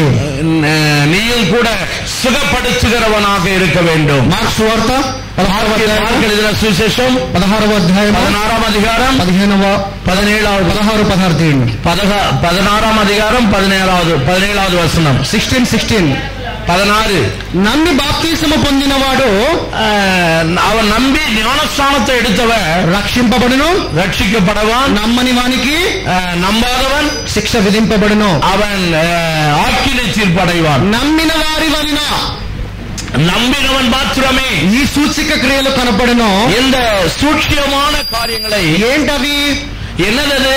నా నామమున ஏன் நாமத்துல దయ్యములను వెళ్ళగొట్టుదురు, பிசாசுகளை துரத்தவும், కొత్త భాషలు మాట్లాడుదురు, அபிஷேகம் அந்நிய பாஷையின் வரங்களை பேசவும், పాములను ఎత్తి పట్టుకుందురు, పాములు பாம்பை நீங்கள் பிடிப்பீர்கள், మరణకరమైనది ఏది తాగినా ஏதுவான எதை குடித்தாலும் వానికి హాని చేయదు, அது அவனை சேதமே படுத்தாது. రోగుల మీద చేతులుంచి வியாதிகள மேல நீங்கள் கரங்களை நீட்டுவீர்கள், వారు స్వస్థత నొందుదురు, அவங்க சுகமடைந்துருவாங்க.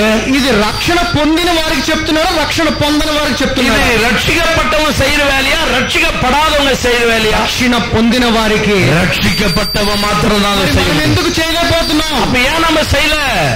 సో దీనికి ఎందుకు చేయలేకపోతున్నామో ఇప్పుడు ఇంకొక వచనం చూద్దాము.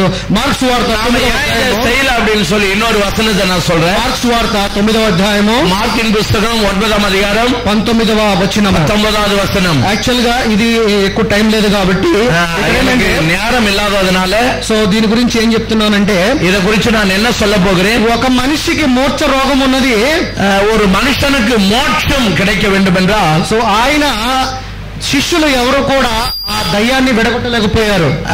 அப்படி இருந்தும் அவங்களுடைய சீஷர்கள் பிசாசை துரத்தாம போயிட்டாங்க.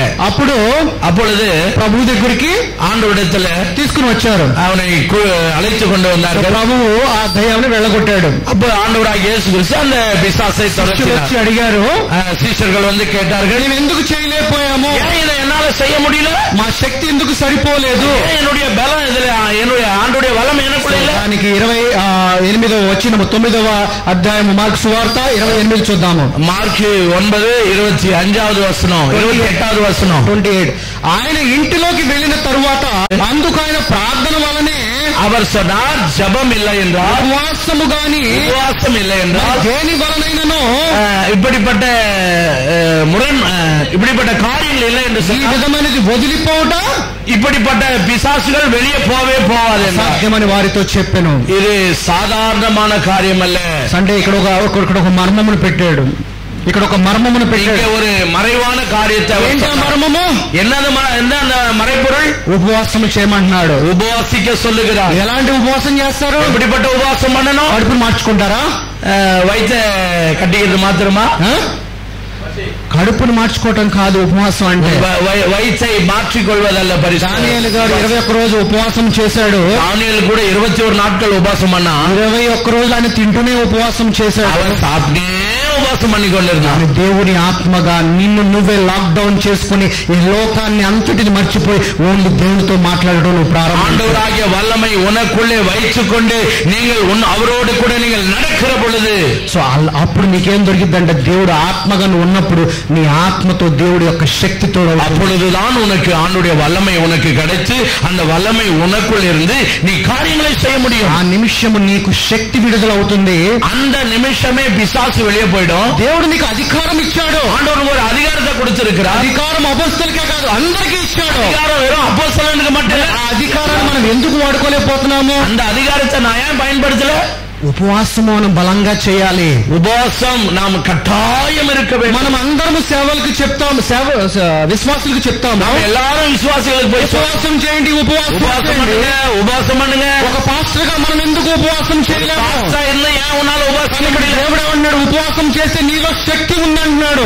ఉపవాసం జోమన్నా உங்களுக்குள்ள ஒரு ஒரு வல்லமை வரும். శక్తి ద్వారా నీకు అధికారం ఇచ్చారంటున్నాడు. வல்லமை நிமித்தம் ஒரு அதிகாரம் வரும். ఇది ఒక కీ, ఇది ఒక మర్మము, இது ஒரு மறைவான காரியம். మనం అందరం దశమ భాగం విశ్వాసులకు ఇవ్వండి ఇవ్వండి అని చెప్తాము. ஒருவேளை நாம் எல்லா தசம பாகம் எல்லாரையும் கொடுங்க கொடுங்க கொடுங்கன்றோம். కానీ ఒక పాస్టర్ కూడా దశమ భాగం తీయడు. ஆனா ஒரு பாஸ்டர் கூட தசம பாகம், అది ఒక బ్లెస్సింగ్ మిస్ అయిపోతున్నారు మీరు. ஆமென். அது ஒரு ஆசீர்வாதத்தை நீங்கள் கெடுத்துக்கொண்டு, నీకు 10 రూపాయలు రాని, உங்களுக்கு ஒரே 10 ரூபாய் వచ్చం, దాంట్లోంచి 10% அதுல நீங்க 10% ஆண்டவர் கொடுங்க. విశ్వాసి ఇచ్చిన యొక్క దశమ భాగం బ్లెస్సింగ్ ఆయనకి వెళ్తుంది, నీకు రాదు.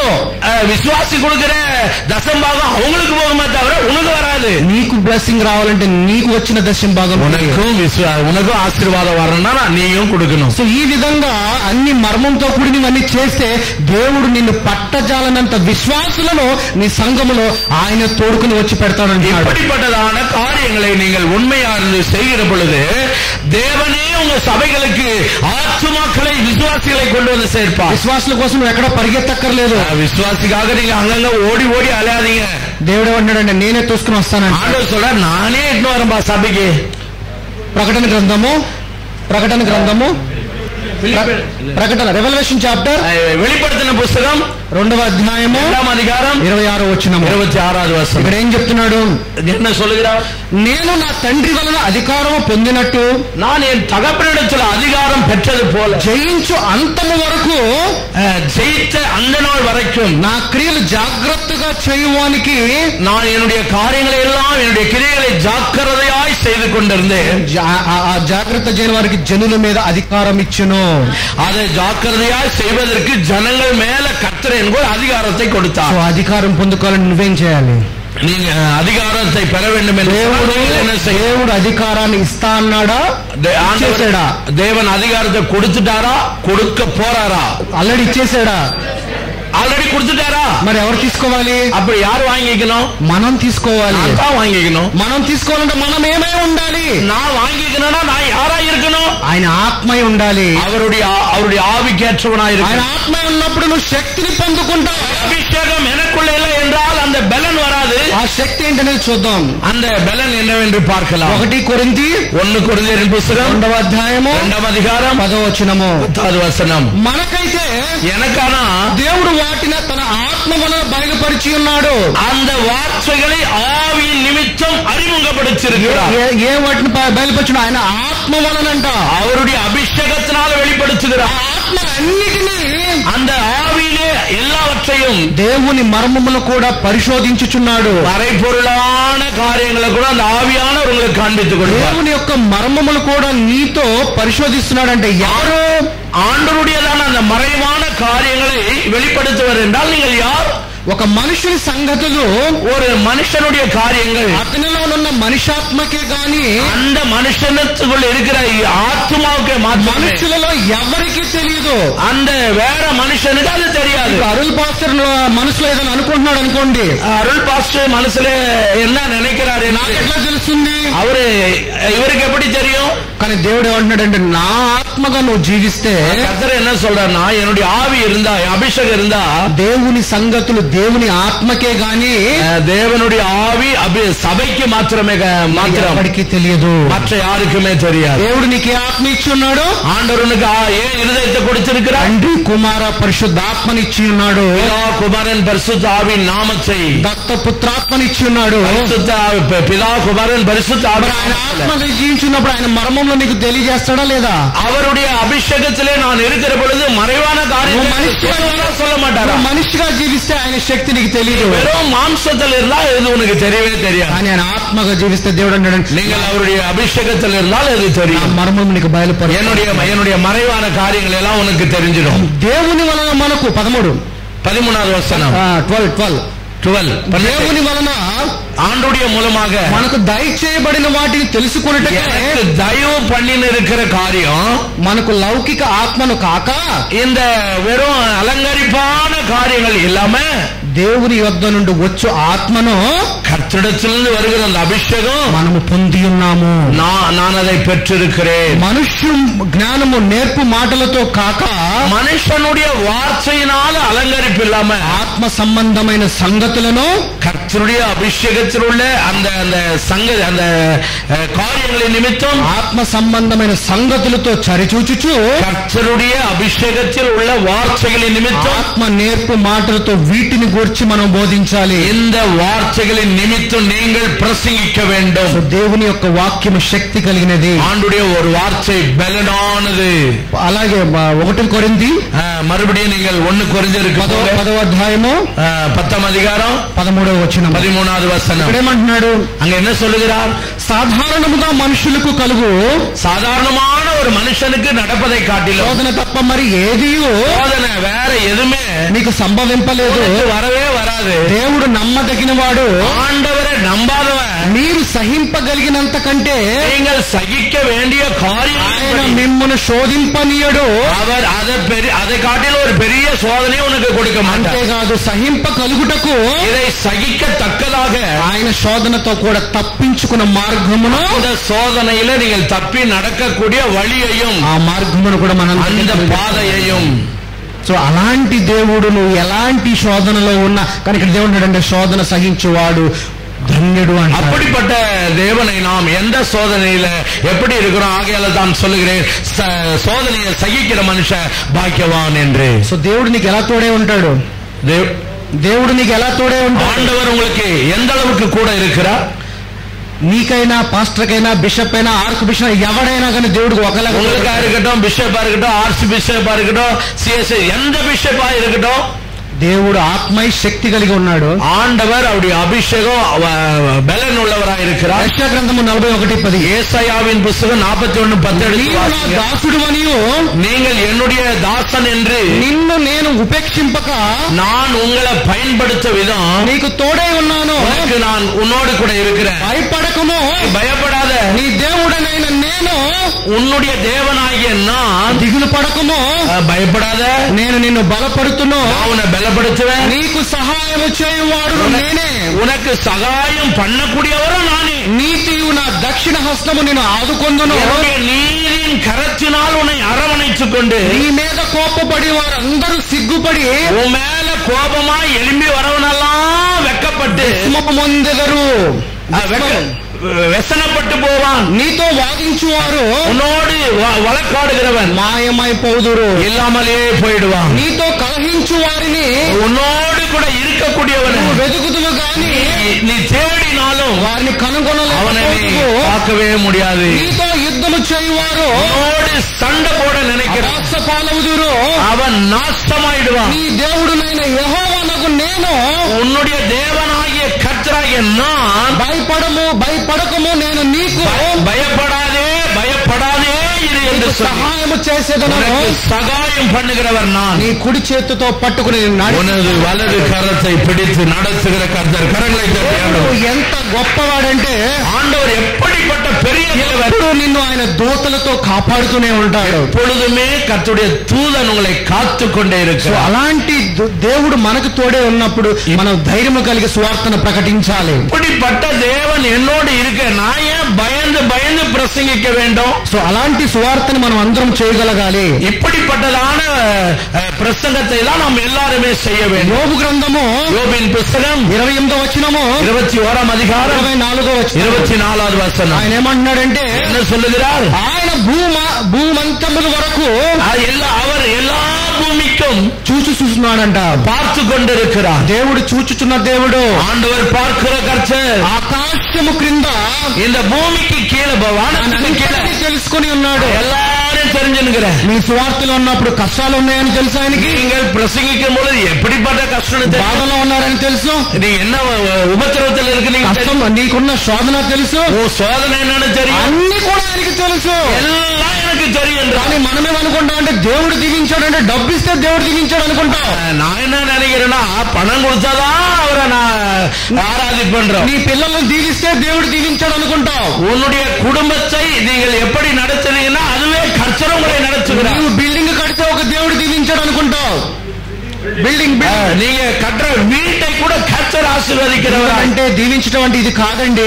ఆశీర్వాదం என்றால் ఇది கிடையாதுங்க. నీ కొరకు నా కొరకు ఈ లోకం కొరకు అని ప్రాణం పెట్టడమే అదే గొప్ప ఆశీర్వాదం. உனக்காகவும் எனக்காகவும் இந்த பூமியில ஜீவனை கொடுத்தாரே அதுதான் பெரிய ஆசீர்வாதம். నీ కొరకు ప్రాణం పెట్టి రక్తాన్ని చిందించాడు. உனக்காகவே ஜீவனை கொடுத்து ரத்தம் சிந்திருக்கிறார். సో అలాంటి దేవుడు అది ఆశీర్వాదము. அப்படிப்பட்ட தேவன் உன்னோடு இருப்பதுதான் ஆசீர்வாதம். దేవుడిని లెగిసంగా నుంచి ప్రభువా నాకు అది ఇవ్వ, ప్రభువా నాకు ఇది ఇవ్వ అని ప్రార్థన చేయటం కాదు. ஜபனாவே என்ன கேக்குறோம், ஆண்டவரே இதை கொடுப்பீங்களா, ஆண்டவரே அதை கொடுப்பீங்களா, ஆண்டவரே இதை செய்வீங்களா. ఏ రోజున ఇలాగ ప్రార్థన చేసావు, ప్రభువా நான் இன்னைக்கு என்ன ஜெபம் பண்ண போறேன் தேவனே, ప్రభువా నా కొరకు ఇంత మంచి నేచర్ ఇచ్చావు, ஆண்டவரே எனக்கு இவ்வளவு ஜனத்தை கொடுத்திருக்கிறீங்க. చాలా మంది ఇప్పుడు క్రిస్మస్ చేసుకుంటున్నారు. எல்லாரும் இப்படி நாம நினைத்து கொண்டு இருக்கிறோம். దేవుడు పుట్టాడు, శిశువుడు పుట్టాడు, స్టార్ పుట్టింది ఇదే చెప్తున్నారు. இந்த కాలத்துல இயேசு பிறந்திருக்கிறார், ஸ்டார் பிறந்திருக்குது, இது பிறந்திருக்கிறாங்கன்னு எல்லாரும் இதே சொல்லிருக்கிறோம். కానీ యేసు ప్రభు మనిషి శరీరధారిగా నీ మధ్యలోకి రాకముందు ఎంత గొప్ప పని చేశాడో నీకు తెలుసు. ஆனால் ஆண்டவராக இயேசு கிறிஸ்து இந்த பூமியில மனுஷனாக நம்ம வந்தாரு, அது எவ்வளவு பெரிய காரியம். ఈ భూమిని కొల్చాడంట, இந்த பூமியை அளந்திருக்கிறேன் என்றார். మట్టిని కొల్చాడంట, எல்லாவற்றையும் அளந்திருக்கிறேன். పర్వతములను కొల్చాడంట, மலைகளை அளந்திருக்கிறேன். కొండలను కొల్చాడంట, மலைகளை அளந்திருக்கிறேன். జలమును కొల్చాడంట, தண்ணீரை அளந்திருக்கிறேன். నిన్ను పాలించడానికి, உன்னை ஆசీర్వదింప, నీకు రాజుగా ప్రభువుగా ఉండడానికి, உனக்கு தேவனாக ராஜாவாக இருப்பதற்கு, నీ కొరకు ఎంతగానో పనిచేసిన నీ రక్షకుడు, உனக்காக எவ்வளவு வேலையை அவர் செய்திருக்கிறார் ரட்சகர். అసలు అంత గొప్ప దేవుడు, அப்படிப்பட்ட பெரிய தேவன் మనందరికీ ఉన్నాడు. நம்ம எல்லாருக்குமே இருக்கிறார். 4 వచనాలను క్లోజ్ చేస్తాను. 4 వచనం சொல்லி நான் முடிக்க போறேன். హెబ్రీ పత్రికలో ఎబ్రేయరిన్ పుస్తకం 4వ అధ్యాయం 4వ అధికారం 13వ వచనం 11వ వచనం. మరియు అప్పుడు மறுபடியும் ఆయన దృష్టికి కనబడిన స్పష్టము ఏదీ లేదు, அவருடைய கண்களுக்கு மறைவானது எதுவுமே கிடையாது. మన ఎవరికి లెక్క చెప్పవలసి ఉన్నది, அவர் யாருக்கு கணக்கு சொல்லணும்? ఆ దేవుని కన్నులకు సమస్తము, அவருடைய கண்களுக்கு எல்லா உலகம் முழுவதும் మరుగులేక తేటగా ఉన్నది, எதுவுமே மறைவேலைங்க, எல்லாமே அந்த வெளிப்புறமா இருக்கிறது. దేవుడికి సమస్తము తెలుసు. ஆண்டவருக்கு எல்லாமே தெரியும். నువ్వు సువార్తన చేస్తున్నావని తెలుసు, நீ எப்படி சத்தியம் சொல்றன்னு தெரியும், నీ యొక్క కష్టము తెలుసు, உன் கஷ்டமும் தெரியும். కానీ ஆனாலும் దేవుడు సమయాను సందర్భంగా నీ జీవితంలో నీ చిత్తాన్ని నెరవేరుస్తాడు. ஆனாலும் கூட ஆண்டவர் உன்னுடைய காரியங்கள், உன்னுடைய சந்தர்ப்ப சூழ்நிலைகளில ஆண்டவர் அற்புதங்களை செய்து கொண்டுதான் இருக்கிறார். మనిషికి ఒక పిలుపు ఉన్నది, எல்லா మనుషులకు ஒரு அழைப்பு இருக்கிறது. యేసు ప్రభు కూడా పిలుపు మేరకు భూలోకానికి వచ్చి ఉన్నాడు. ஆண்டவராக இயேசு கிறிஸ்து கூட அழைப்பின் நிமித்தம் தான் இந்த பூமிக்கு வந்தார். ఆయన పిల్లలమైన మనమందరూ కూడా మనకు ఒక పిలుపు ఉన్నది. அவருடைய பிள்ளைகளாகிய உனக்கும் எனக்கும் கூட ஒரு அழைப்பு இருக்கிறது. సో దేవుడు ఏమంటున్నాడంటే నా ఆత్మను కలిగి నా సువార్తను ప్రకటించు అన్నాడు. ஆண்டவர் என்ன சொல்லுகிறார் என்றால், என்னுடைய அபிஷேகம் பெற்று என் வார்த்தைகளை சொல்லுகிறவர்கள். మత్తయి సువార్త 6వ అధ్యాయము 8వ పుస్తకం 6వ அதிகாரம் 8వ వచనం 8వ వచనத்துக்கு போலாம். వారు వలె ఉండుకడి, நீங்கள் உங்கள் இதயம் వారి వలె అంటే అన్ని జనుల వలె ఉండకండి, எல்லாரையும் போல நீங்கள் இல்லாமல் உங்கள் இதயம் மாற்றமாக இருக்க வேண்டும். మీ తండ్రిని உங்கள் தகப்பனை అడగక మునిపే, நீங்கள் கேட்காததற்கு முன்னதாக అక్కరగా నున్నవేవో ఆయనకి తెలియను, என்ன வேண்டும் என்பதை அவர் அறிந்திருக்கிறார். సో ఆయనకి అన్ని తెలుసంట. ஆனா எல்லாமே அவருக்கு தெரியுங்க. మామూలుగా పరలోక ప్రార్థన చేసుకుంటాం, పరలోక ఉందన మా తండ్రి, ஒரு ஜபத்தை அவர் எடுத்தார், பரலோக பிதாவே உமக்கு நன்றி. దాంట్లో 11వ వచనంలో ఒక మంచి ఇక్కడ ఒక మర్మం ఉన్నది. இதுல 11வது వచనத்துல ஒரு நல்ல மறைவான காரியம் இருக்கிறது. మా అనుదిన ఆహారము, எனக்கு ஒவ்வொரு நாளும் வேண்டிய ஆகாரம் నేడు మాకు దయచేయము, எனக்கு நீங்கள் தயவு செய்யும்படியாக. అయ్యా అక్కడ ఉన్న ఆహారం ఇవ్వాలా, ஐயா அங்க இருக்கக்கூடிய ஆகாரம் எனக்கு கொடுக்க வேண்டும். నీవు ఆల్రెడీ మా కొరకు సిద్ధపరిచిన ఆహారము మాకు దయచేయండి. ஆல்ரெடி எனக்கு ஆயத்தம் பண்ணப்பட்ட சாப்பாட்டை எனக்கு நீங்க கொடுப்பீங்க. ఆహారం నీ కొరకు ఆల్రెడీ సిద్ధపరిచేసాడు, ஆல்ரெடி உங்களுக்கு சாப்பாடு ரெடியா இருக்குங்க. నువ్వు తీసుకోవటమే లేటు, வந்து இறங்கிட்டு இருக்குதுல்ல, நீ வாங்கிக்கிறது தான் லேட்டு. సో నువ్వు అడగాలి అంటే నువ్వేం చేయాలి, நீங்க கேட்கணும்னா நீங்க என்ன செய்யணும்? ఆయన ఆత్మగా அவருடைய அபிஷேகம், ప్రార్థన చేయాలి, ஜெபம், ప్రార్థన చేయడం అంటే ஜெபம் செய்வதென்றால் ఉదయం పూట 1 నిమిషం లేసి 10 నిమిషాలు కాదు. நான் கூட எழுந்து ஒரு 10 நிமிஷம் ஜெபம் பண்றேன், அப்படி இல்ல. నీ శరీరానికి ఆహారం ఉదయం బ్రేక్ఫాస్ట్ లంచ్ డిన్నర్ ఇస్తారా ఇవరా? உங்க சரீரத்துக்கு ஏதுவானது காத்தால டிபன், மத்தியானம் சாப்பாடு, நைட் வந்து டின்னர், 3 சாப்பிடுறது தானே. కానీ నీ దేవుడు ఏమన్నాడు? ఈ శరీరము మృతి చెందింది అంటున్నాడు. இந்த சரீரம் என்ன சொல்றேன்னா, இப்படி சாப்பிடனா பலன் குறுகி போயிடும். మృతి చెందింది, డెత్ బలం గురించి సెత్తు పోయిడువే కదా. మరి చనిపోయిన శరీరానికే నువ్వు ఉదయం బ్రేక్ఫాస్ట్ మధ్యాహ్నం లంచ్ డిన్నర్ ఇస్తున్నావే. సెత్తుపోర శరీరకే కాతాల మధ్యాహ్నం రాత్రి సాப்பிடுகிறே. కానీ దేవుడు అన్నాడు, నా శరీరంలో కనుక నువ్వు జీవిస్తే నువ్వు నాకు విరోధివే అంటున్నాడు. ஆண்டவராகிய தேவன் சொல்லுகிறார், என்னுடைய வார்த்தையின்படி நீங்கள் வாழ்ந்தால் உங்களுக்கு சாவே இல்லை அப்படின்னு. నువ్వు జీవిస్తున్నది ఎవరి ఆత్మ ద్వారా? நீங்கள் வாழ்ந்து கொண்டிருக்கிறது எந்த ஆவியினால? ఆయన ఆత్మ ద్వారా, அவருடைய ஆவியினாலே. ఆయన ఆత్మకు ఆహారం ఏంటి? உங்களுடைய ஆத்மாவுக்கு எது ஆகாரம்? ఆహారం వాక్యము. இந்த வேத வாக்கியம். వాక్యం ఎలా తినాలి? இந்த వాక్యத்தை எப்படி நாம சாப்பிடணும்? చెవి ద్వారా వినాలి, காதுகளினால் கேட்கணும். చెవి ద్వారా నువ్వు తినే ఆహారము, இந்த காதால சாப்பிடுற சாப்பாடு విశ్వాసము బలపడుతుంది. அது உள்ள விசுவாசத்தை எழுப்பக்கூடியதா இருக்கிறது. వాక్యమును ఎక్కడ భద్రపరచుకోమన్నాడు? அந்த வார்த்தையை எங்க பத்திரப்படுத்த சொன்னாரு? నీ హృదయంలో భద్రపరచుకోమన్నాడు. இருதயத்துல பத்திரப்படுத்திக்க. వాక్యము ఏమై ఉన్నది? அந்த వార్తలు என்ன இருக்கிறது? వెలుగై ఉన్నది, வெளிச்சம் இருக்கிறது. ఆయన వాక్యానికి ఆయనే కావలి ఉంటా అన్నాడు. அந்த வார்த்தைக்கு அவர்தான் காவலனாவும் இருக்கிறார். ఇప్పుడు దేవుడు ఎక్కడున్నాడు? ஆண்டவர் எங்க இருக்கிறார்? నీ హృదయంలో ఉన్నాడు, இருதயத்தில் இருக்கிறார். 2-3 కూడుకుని ఉన్న చోట, 2 பேர் 3 பேர் கூடி வருகிற இடத்துல నేను వారి మధ్యలో ఉన్నానని దేవుని యొక్క நான் அவங்க மத்தியில இருக்கிறேன் என்று ஆண்டவர் சொன்னார். అంటే నీ హృదయంలో దేవుడు ఉన్నాడు కాబట్టి. ஆனா அவங்க இருதயத்துல ஆண்டவர் இருக்கிறதுனால, సో అలాంటి ఒక அப்படிப்பட்ட స్వభావం కలిగి ஒரு சுவாபம் நமக்கு வரும்போது జీవించాలి. యోహాను సువార్త, మొదటి యోహాను సువార్త 3వ అధ్యాయం, 1வது யோவானின் புத்தகம் 1வது அதிகாரம் 2வது வசனம், 2வது அதிகாரம் 1வது. మొదటి యోహాను సువార్త 3వ అధ్యాయం 1வது அதிகாரம், 1 யோவான் 3వ அதிகாరం. ప్రియులారా, మన హృదయమును మన యందు దోషారోపణ చేయని ఎడల దేవుని ఎదుట ధైర్యము గలవారగుదము. ఆమేన్. தேவனுடைய பிள்ளைகளாய் நாம் அவரிடத்துல சேரும் பொழுது, మనము ధైర్యముగా దేవుని యందు నిలబడాలంటే, நாம் தைரியமாய் கர்த்தருடைய சமூகத்தில் போய் நிற்க வேண்டும் என்றால் దేవుని యొక్క వాక్యము ఉండాలి. உனக்குள்ள ஆண்டுடைய வார்த்தை ఆ இருக்கு. వాక్యము నీలో నీకు, அந்த வார்த்தைகள் உனக்குள். అపోస్తల కార్యము 1:24. அப்போஸ்தல நடபடிகள் 1వ அதிகாரம் 24வது வசனத்துக்கு போ. ప్రార్థన చేసిరి, ஜெபம் பண்ணுனாங்க. అందరి హృదయములను ఎరిగి ఉన్న ప్రభువా, எல்லா இருதயங்களிலும் தேடி வந்திருக்கிறது. మన అందరి హృదయములు ఆయనకి తెలుసు. எல்லா இருதயங்களும் அவருக்கு தெரியும். ఎటువంటి తెలియనిదంటూ ఏదీ లేదు. அவருக்கு தெரியாத இருதயம் ஒண்ணு கூட கிடையாது. అయితే యోహాను సువార్త 16-13 తీయండి. ஆனால் யோவானின் புத்தகம் 16-13 16-13 వాసి. అయితే ఆయన, ஆனால் அவர் అనగా సత్య స్వరూపైన ఆత్మ వచ్చినప్పుడు, அந்த சத்திய ஆவியானவர் உங்களுக்குள் வரும் பொழுது మిమ్మును సర్వశక్తిములోనికి నడిపించును.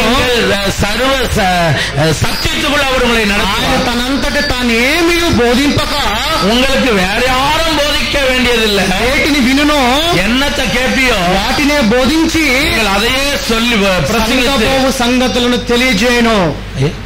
జరగబోయే సంగతులను, வரப்போகும் காரியங்களை நீங்கள் அறிவிப்பீர்கள், அறிவிப்பீர்கள்.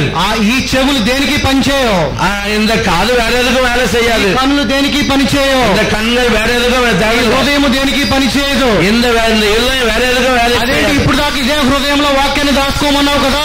ஒருவேளை இப்பதான் ஆண்டுடைய வார்த்தையில இருதயத்தில் வைத்து கொண்டோமா? ఆత్మీకమైన హృదయం తెరవబడాలి. நம்முடைய இருதயம், ஆவிக்குரிய இருதயம் திறக்கப்பட வேண்டும். ఆత్మీక కన్నులు మనకి తెరవబడాలి. ஆவிக்குரிய கண்கள் எனக்கு திறக்கப்பட வேண்டும். ఆత్మీకమైన చెవులు కాదు எனக்கு திறக்கப்பட வேண்டும். ఆగారు పిల్లవాడి నీళ్ల కోసం ఎడారిలో ఉండి ఏడుస్తున్నప్పుడు, ఆగారు తన్నుடைய మగనుకాగ తண்ணி இல்லைன்னு சொல்லி போய் வனாந்தரத்தில் அழுது கொண்டு వచ్చి పక్కన నీళ్లు ఉన్న నీ కొడుకు ఇవ్వన్నాడు. ஆண்டவர் சொன்னா தண்ணி பக்கத்திலே இருக்குது, உங்க பிள்ளைக்கு கொடுனார். అప్పుడు దాకా ఆగారికి నీళ్లు కనపడలేదా? அதுவரையும் அந்த ஆகாருக்கு தண்ணி தெரியவே இல்லையா? నీళ్లు కనపడాల, ఎందుకంటే శరీరానమైన కణులతో ఉన్నది. அவளுக்கு தண்ணீர் வந்து தெரியல. ஏன்னா அவ மாంస கண்ணுல தேடினா. దూత వచ్చి తన కన్ను తెరిపించి నీళ్లు ఇక్కడే ఉన్నాయి తీసుకో అన్నాడు. தேவதூதன் வந்து அவ கண்ணை திறந்து தண்ணி இங்க இருக்குது பாருன்னு சொன்னா. అలాగే అబ్రహాము తన కుమారుణ్ణి బలివ్వటానికి కత్తి ఎత్తంగానే அப்படி இருக்கிற பொழுதும் ஆபிரகாம் தன்னுடைய மகனை பலியிடும்படியாக పైకెత్తి కనులు చూడగా அவன் கொண்டு போய் அந்த மலையிலே அவனை வெட்டும் பொழுது அவன் வானத்தை அண்ணாந்து பார்க்கிற பொழுது వెనక ఉన్న పొట్టేలు కనపడిందంట.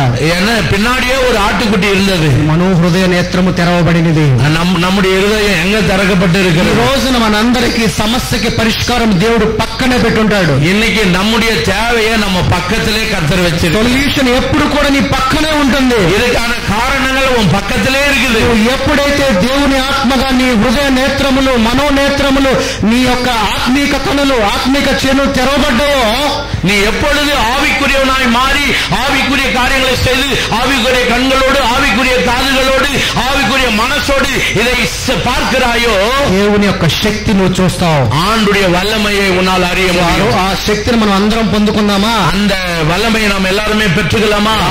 ఒకే ఒక వాక్యం, లాస్ట్ ఒరే ஒரு వచనం. అపోస్తల కార్యము 14:17. అపోస్తలర్ పుస్తకం 14:17. ఆయన ఆకాశము నుండి మీకు వర్షమును, அவர் வானத்தில் உங்களுக்கு மழையையும் ఫలవంతులైన ఋతువులను, ఆశీర్వాదமான కార్యములు, ఋతువులు మీన్స్ ఇన్ ద సెన్స్ வாசிங்க.